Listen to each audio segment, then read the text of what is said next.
श्रवण कर रहे हो, सबसे हमारा एक ही निवेदन है, इस बात को ध्यान में रखना कि आज के समय में एक नया फैशन निकल गया है कि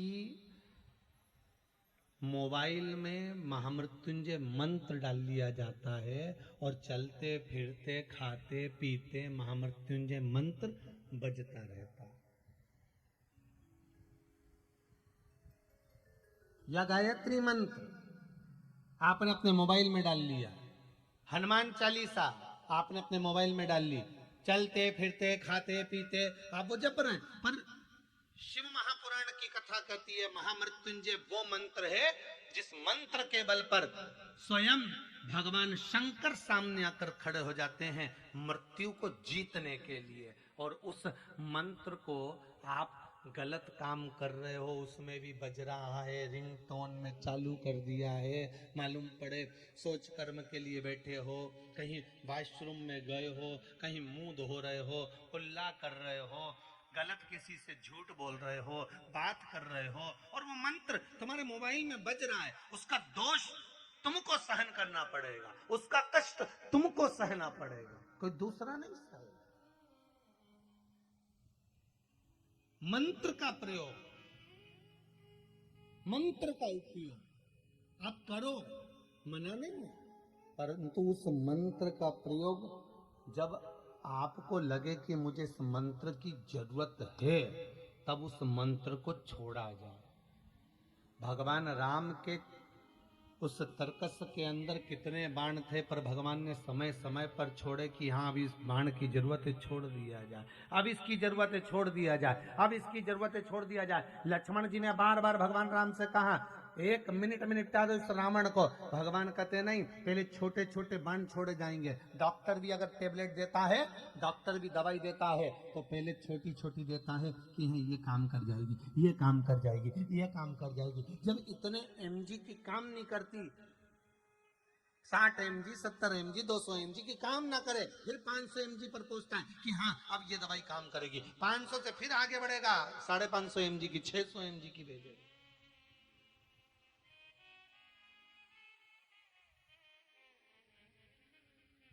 जब ये काम ना करे तब दिया जाता। उस मंत्र का प्रयोग करो, जपो, और जब हम किसी कष्ट में हो तब किसी ब्राह्मण देवता के पास जाकर निवेदन कर कर कहें, ब्राह्मण देवता, हे ब्राह्मण देव आपकी कृपा हो, हमें महामृत्युंजय मंत्र का अनुष्ठान करवाना है, मेरे दादा, मेरे पिता, मेरी माता, मेरी बहन, मेरा भाई, उसकी स्वास्थ्य। ब्राह्मण देवता संकल्प ले और संकल्प लेकर फिर वो महामृत्युंजय मंत्र का स्मरण करे, उसका जो फल हो, उसका जो सुख हो, वो एक आनंद देने वाला हो, उसका एक आनंद है।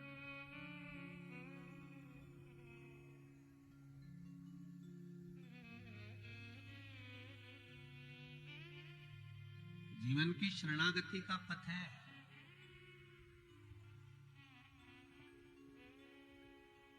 सुख देने वाला, आनंद देने वाला। आज शिव महापुराण की कथा कह रही है, पार्वती जी मैया का भाग्य देव ऋषि नारद ने बता दिया कि इनको ऐसा पति मिलेगा। किसके भाग्य में क्या लिखा है किसी को नहीं मालूम।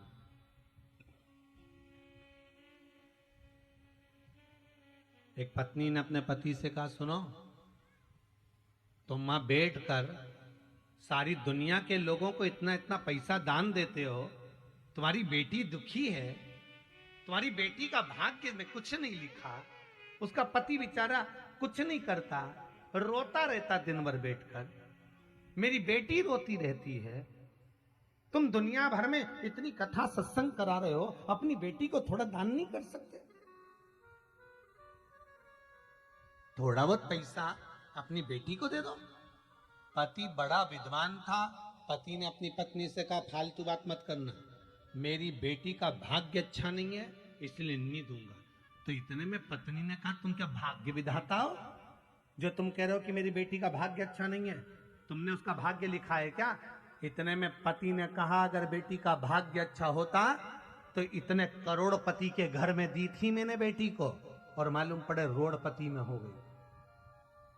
करोड़ों का धन देख कर दिया था, बड़ा बंगला देख कर दिया था, परिवार देख कर दिया था, पति सर्विस कर रहा था, नौकरी कर रहा था, सब कुछ देखकर मैंने बेटी को बिहाया था। उसके बाद बेटी दुखी क्यों हुई? अगर भाग्य अच्छा होता तो दुख क्यों होता? इतने में पत्नी ने कहा, फालतू बात मत करो, मैं बेटी को दूंगी। तो पति ने कहा, तेरा फर्ज है, तू मां है, दे सकती है, दे, तुझे जितना देना दे। और पत्नी ने आज अपनी बेटी और दामाद को भोजन के लिए बुलाया। बेटी तो नहीं आई, दामाद भोजन करने आया। और पत्नी ने क्या करा कि लड्डू बनाए तिल के, और तिल के लड्डू बनाकर उस लड्डू में सोने की गिन्नियां फंसा दी, सोने के सिक्के फंसा दिए, सोने की गिन्नियां फंसाई, डब्बे में भर दिया। और जमाई से कहा भोजन करने के बाद, ये डब्बा ले जाओ, इस डब्बे को मेरी बेटी को दे देना। जमाई साहब, हाओ माँ, अगर मैं बता कर दूंगी तो जमाई लेगा कि नहीं लेगा? उसको बुरा लगेगा कि मेरी सास ने बता मुझे सोना दे दिया, उसको बुरा लगेगा कि जैसे हम भिखारी हो। तो उसने लड्डू के अंदर सोने की गिन्नियां फंसा कर दे दी। वो लेकर गया। रास्ते में जाते जाते उसके मन में आया, कल बच्चों की फीस जमा करना है, पैसा नहीं है घर में बिल्कुल भी। एक काम करता हूँ, सास ने मुझे लड्डू दिए हैं, इसको हलवाई की दुकान पर बेच देता हूँ, 500 रुपए मिलेंगे, उस 500 रुपए की मैं फीस जमा कर दूंगा। हलवाई की दुकान पर गया, सेठ जी ये लड्डू ले लीजिए। सेठ जी ने लड्डू सूंघे तो बड़े अच्छे थे, लाओ दे दो हमको, ये लो 500 रुपए। 500 रुपए दिए, वो घर लेकर चले गया। शाम को सेठ जी वापिस आ रहे थे।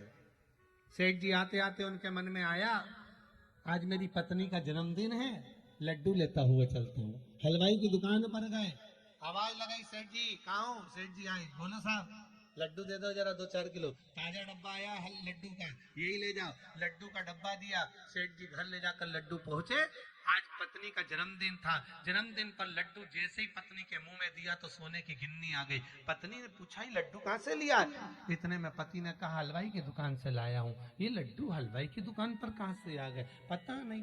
पत्नी की आंख में से आंसू बहने लगे कि ये लड्डू तो मैंने जमाई को दिए थे।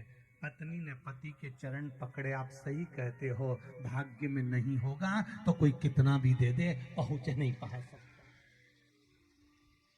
कितना ही देकर देख लीजिए, भाग्य में होगा तो दौड़ कर आएगा, भाग्य में नहीं होगा तो तुम करोड़ों का धन दे दीजिए, कुछ नहीं मिल पाएगा।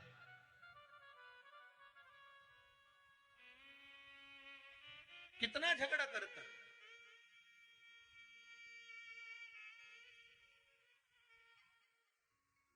भाग्य में हो क्यों ना मिले।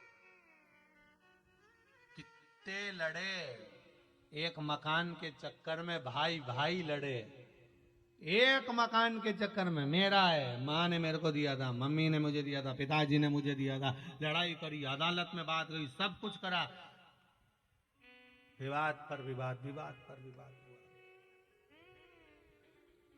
मकान ले भी लिया, अब उसमें कितने दिन रहे मालूम पड़े परमात्मा ने हाथ पकड़कर खींच लिया तो मकान में कौन रहेगा? कौन? भगवान से कहना, भगवान हमें किसी के भाग्य का मत देना, भगवान हमको हमारे भाग्य का देना, इतना देना कि जीवन में एक बार शिव महापुराण की कथा करवाऊं, इतना मुझे दे देना। मुझे अपने भाग्य का देना। जैसे आज दिलीप जी अग्रवाल कथा करवा रहे हैं, ऐसी कृपा शेर घाटी पर फिर हो, और भगवान से प्रार्थना करना, ऐसा धन मुझे देना। कमाया कमाया कमाया कमाया, आखिरी में छोड़ दिया, और फोटो इतना बड़ा दीवार पे टंग गया, ऐसा कमा कर नहीं छोड़ना। भगवान से कहना, ऐसा देना कि जीवन में एक बार शिव महापुराण की कथा मैं भी करवाऊं, अपने जीवन को सार्थक मैं भी बनाऊं। कमाया पतियों ने, मना नहीं, दुकान जमीन जायदाद सब सब कमाया, दुनिया भर की दौलत भी बनाई, किसके काम की? मकान बनाया, उसमें कितने तुम रह रहे हो? इतना बड़ा मकान, और मकान में भी तुम्हारा कमरा, कितना बड़ा, उसी में एक पलंग, और उस कमरे में भी तुम्हारी जगह कितनी, पलंग पे भी इतनी, जरा सी जगह, उसमें अलमारियां चार चार, तुम्हारे कपड़े रखने की अलमारी कितनी, एक, और एक अलमारी में भी आधी, आधी में तो जगदम्बा की साड़ी, तुम्हारी तो आधी है। कितना कमाया, सब क्या गया, सब तेरा गया। बस एक चीज अपने साथ में जाती है, भगवान का जो भजन करा वो, जो दान करा वो, जो पुण्य करा वो, जो सत्कर्म करा वो, और जो भगवान की कथा को श्रवण किया वो अंतिम समय तक साथ चला जाता, सब छूट गया, बाकी का पड़ा रह गया, सब धरा की। और जो मर मर के चले गए ना, वो भी फोटो में टंगे हुए स्माइल देते हैं अपने को देख देख के। तुम्हारे घर में जितने मरे हुए गए उनका फोटो आप शाम को जाके देखना, मुस्कुराते हुए मिलेंगे। कोई ऐसा सिर पे पल्लू डाल के मुस्कुराए, और कोई टोपी मोपी लगा के मुस्कुराए, मुस्कुराते हुए दिखेंगे। और उनके गले में एक प्लास्टिक की माला, वो भी पंखा चले तो माला हिले।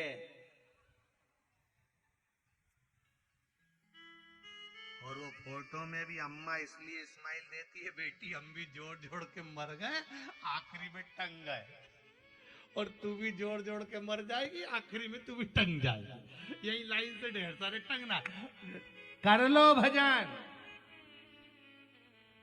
कभी कभी अपने अपने पतियों से पूछ लिया करो, किसके लिए कमा रहे हो, इतना धन किसके लिए जोड़ के ला रहे हो, किसके लिए झूठ बोल रहे हो, किसके लिए प्रपंच कर रहे हो। पति कहेगा मैं अपने बच्चों को पढ़ाने के लिए, पति कहेगा मैं अपनी पत्नी के लिए, मैं अपना वैभव बनाने के लिए, अपना नाम चलाने के लिए, अपनी पत्नी और अपने बच्चों के लिए। तो पत्नी ने कभी कहा अपने पति से कि तुम झूठ बोल कर कमाना। आप में से कितनी माताएं बैठी हैं जो अपने पति से कहती हो कि दिन भर झूठ बोलो, कितनी बैठी है जो अपने पति से कहती है कि झूठ बोलकर कमा के लाओ। कितने बच्चे बैठे हैं जो अपने पापा से कहते हैं पिताजी मेरी पढ़ाई के लिए तुम झूठ बोलना, बेईमानी करना, छल करना, प्रपंच करना, कपट करना। ना तो बेटे ने कभी कहा, ना कभी बेटी ने कहा, ना कभी पत्नी ने कहा कि झूठ बोलकर कमाना। उसके बाद भी तुम झूठ छल कपट कर कर कमा रहे हो। तो तुम्हारे ऊपर मरकर व्यक्ति जब ऊपर जाता है, यम की कैद चढ़ता है, वहां जाके रोता है कि मैंने झूठ बोला था पत्नी के लिए, मैंने झूठ बोला था अपने बच्चों के लिए, मुझे अकेले को नरक मत भट डालो, मुझे अकेले को नरक मत पटको। तो यमराज कहते क्या चाहते हो, मेरी पत्नी और बच्चों को भी तो नरक डालो, क्योंकि उनके लिए कमाया था, उनके लिए जोड़ा था, तो पत्नी और बच्चों को भी नरक डालो। तो यमराज कहेगा झूठ किसने बोला, तूने, छल किसने करा, तूने, कपट किसने करा, तूने, बेईमानी किसने करी, तूने, तो भोगेगा भी कौन, तू। इसीलिए फिर निवेदन है तेरा, क्या होगा रे कालिया, कौन भोगेगा, कोई दूसरा भोगने वाला है, भोगना तुमको। और मेरी माताओं से निवेदन है, क्यों कहते हैं कि माताओं आप कथा में जाओ, क्यों कहते हैं कि आप सत्संग में जाओ, क्यों कहते हैं कि आप धर्म में जाओ, क्यों कहते हैं कि आप भगवान की भक्ति में लगे रहो। उसका कारण है, पति कितनी भी बेईमानी का धन लाए, झूठ बोलकर लाए, प्रपंच कर कर लाए, आप अगर सत्संग में जाकर बैठ जाती हो तो आपके धर्म का आधा हिस्सा पति के खाते में चला जाता है। आप धर्म तो करो, आप सत्कर्म तो करो, आप भजन तो करो, आप कीर्तन तो करो, मंत्र जाप तो करो, आपकी पूंजी थोड़ी उसके खाते में जाएगी, तो वो भी नरक नहीं भोगेगा, तर जाएगा। और वो तो कहता है कि मेरी कमाई में से 2 रुपया लेकर जाना, कहीं शिव पुराण में, कहीं भागवत में, कहीं धर्म में लगा देना। पर माताएं उसकी कमाई में से निकालती तो है, पर सब बैंकिंग पेंटिंग में लगाई जाती है, तो काय का धर्म में लगा। मुझे तो आज तक एक बात समझ में नहीं आया कि ये 2-3 घंटा भगवान जाने वो ऐसी कुर्सी पे बिठा दें और ऐसी ककड़ी भर दें और यहाँ से यहाँ तक पोत पुता के और बिठा दें, और ये 3 घंटा एक जैसी ना हिले ना डुले, भगवान जाने इतना विल पावर कहाँ से आता होगा, इतनी इतनी मन कट्टरता कैसे आती होगी कि 3 घंटा बैठी रहे। और नहीं तो यहाँ 3 घंटा बिठाओ तो रामदेव बाबा का पूरा आसन लगा ले, पूरे आसन रामदेव बाबा के लगा ले उतनी देर में।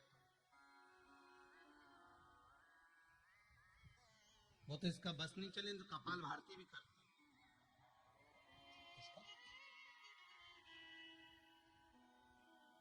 भगवान जाने भाई 3 घंटे तक बैठी, फिर वो धागा ली आई, नोचती गई भगवान राम। 2 घंटे तक कांच के सामने पेंसिल से, अच्छा कई बार वो पेंसिल से मुंडा देखे तो ऐसा लगे जैसे भगवान कृष्ण सृष्टि देख रहा, डब्बा भारी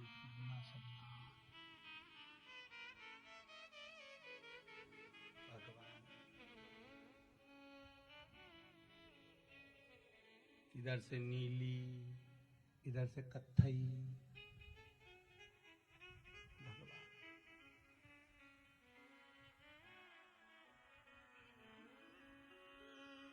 जब ये लोग श्रृंगार करके शादी में जाए नहीं, तब ऐसा लगता है कि शंकर जी की शादी हो रही है, क्योंकि सारी डाकनी पिशाचनी चुड़ैल भूत भयंकर सब सारे की सारे कौन देखे। शिव जी के विवाह जैसा तो विवाह किसी का नहीं हुआ। भोलेनाथ जी महाराज तैयार ही नहीं हुए, श्रृंगार ही नहीं करा। भगवान विष्णु ने कहा भोलेनाथ जी तैयार हो, तुम्हारी शादी है? नहीं आऊंगा, अभी बारात लेके नहीं जाऊंगा। तो कब जाओगे? तो भगवान बोले अभी मेरा मुहूर्त नहीं आया। तो मुहूर्त कब आएगा? तो इंतजार करते रहे। मैं पार्वती जी की यहाँ 1 मुहूर्त निकल गया, 2 मुहूर्त निकल गए, हलवाई भी अपने अपने घर जाने लगे कि भैया बाराती नहीं आ रही, हम तो हमारे घर जाएं। इतने में भगवान ब्रह्मा जी ने कहा हलवाई भी चले जाएगा, खाने को नहीं मिलेगा।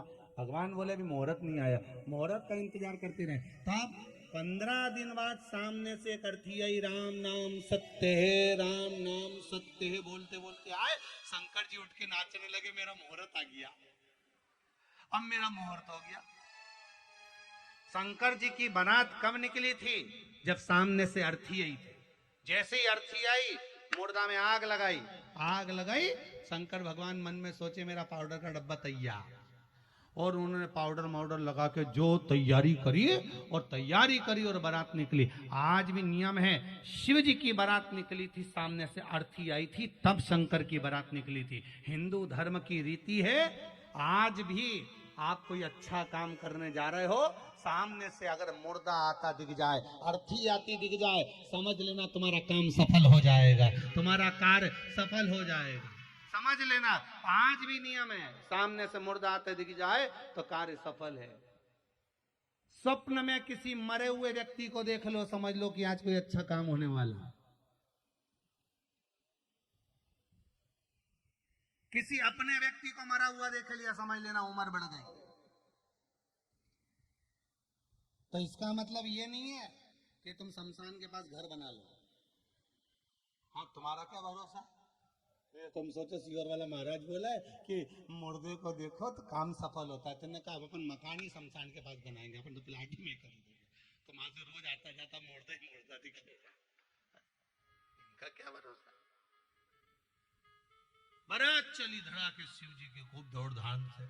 और जब बारात शंकर भगवान की पहुंची थी हिमालय राज की नगरी में, देवता आगे आगे, भूत चुड़ैल पीछे पीछे, डाकनी पिशाचनी भयंकर, कोई का 12 मुंह, कोई का 10 मुंह, कोई का गर्जना करे, कोई का लंबी जीवान भयंकर। जिसको कोई नहीं बुलाया उसको शंकर जी ने बुलाया था। अब तुम्हारे यहाँ शादी में कितने लोग हैं जो भूत को बुलाते हैं? भूतनी को के गुरुजी इनको बुलाने की जरूरत नहीं पड़ती, रिसेप्शन में दोनों दिख जाते हैं। इनको क्या बुलाया था? ये रिसेप्शन में दोनों दिखे, इन्हें बुलाने की जरूरत क्या? भयंकर स्वरूप। और जो हिमालय राज की नगरी है, और आगे आगे ब्रह्मा विष्णु महेश, भगवान ब्रह्मा विष्णु और 33 कोटि देवता सब आगे नाच रहा है। और पीछे पीछे उनके डमरू खड़काया तो डाकनी पिशाचनी चुड़ैल बहुत भयंकर आए। अब वो भी नाच रहे। तो इतने में इंद्रदेव ने ब्रह्मा जी से पूछा, ब्रह्मदेव ये बताओ कि आगे आगे जो देवता नाच रहे हैं इनके तो नाचने का नाम है कि कोई कथक कर रहा है, कोई भांगड़ा कर रहा है, कोई गरबा कर रहा है, पर ये भूत चुड़ैल ऐसे नाच रहा है, हाथ हिलाए कहीं पांव हिलाए कहीं जमीन पे सो जाए, इनके नाचने का कोई नाम है क्या? इतने में ब्रह्मा जी बोले, इसको कलयुग में लोग डिस्को कहेंगे, यही कलयुग में लोग डिस्को कहलाएगा। तो जितने डिस्को करते दिखे समझ लेना भूत चुड़ैल नाच रहा है, इनको समझ लेना। और डिस्को में होता क्या है, बस हाथ ऐसे हिलाएं जैसे बिच्छू खा गया है। भगवान राम।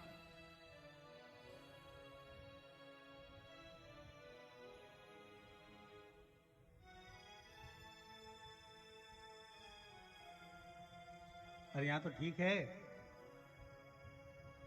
हमारे उधर सीहोर के पास में गांव में एक बारात आ गई शहर की, और गांव के अंदर, और एक बाराती जो थे ना वो जमीन पे सो के ऐसे ऐसे करके जमीन पे नाच रहा। तुमने भी देखा होगा, ना जाना कहाँ कहाँ का डांस, वो जमीन पे नाच रहा। तो हमारे एक परिचित थे, तो उनकी माता जी को लगा कि इसको बेचारे को मिर्गी आ गई, तो वो तो जमीन पे सो के नाच रहा, तो वो अंदर से सड़ा हुआ जूता लिए, अब वो सब तो नाचने में लगे, वो जमीन पे ऐसा ऐसा ऐसा ऐसा करे। अब वो अंदर से जाके जूता लाके ने सुना दिया। अब दूल्हे का जो बाप था वो नाचते नाचते आके बोला, ए आंटी वो मिर्गी नहीं है, नाच रही है। अब उसकी अम्मा ने जूता ही मुंह में दिया धर के, ऐसा नाच नाच ऐसा नाच।